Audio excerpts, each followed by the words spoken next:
ძალიან ბევრს ლაპარაკობდით იარაღის ლეგალიზაციაზე, ტარების უფლებაზე და იმაზე, რომ ადამიანის თავდაცვის უფლება არის ისეთივე მნიშვნელოვანი უფლება, როგორც სიცოცხლის უფლება. პოლიცია არის როგორც სახანძრო სამსახური. ხანძარი რო გაჩნდება, დარეკავ მოვლენ. იმის გამო, რომ სახანძრო სამსახური არსებობსო, სახლში ცეცხლმაქრი არ უნდა მქონდესო, მაგას რო იტყვის კაცი, ჭკვიანია თუ სულელია? ხო და როგორც სახლში უნდა გქონდეს ცეცხლმაქრი, ან შლანგი, რომ ონკა შეუერთო და ჩააქრო ცეცხლი, ასევე უნდა გქონდეს იარაღი, იმიტომ რომ ყისიერ საფრთხეს უცებრო საფრთხეა.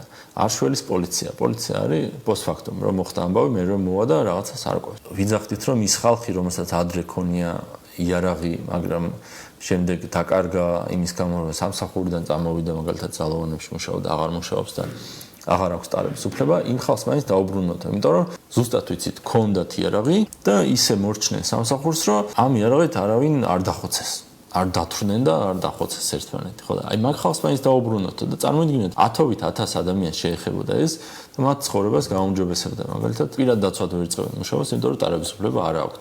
მაგრამ მათი ცხოვრებისეული გამოცდილება სწორედ რაღაცა პირად დაცვობის და რაღაც მაგას შეიძლება გადაითარგმნოს მარტივად, ხო? მაგ ხალხმაც კი ვერ მოიფიქრა, რომ ჩვენთვის ხარი დაეჭირა, ხო და მაგათ თუ არ აღელვებთ და თქვენ თუ არ გაღელვებთ, ეს თუ მასიურად, ანუ რამოდენიმე 1000 ადამიანმა ეს ჩვენთან ერთად თუ არ მოითხოვა, ეს ვერ გახდება პოლიტიკური მოთხოვნა.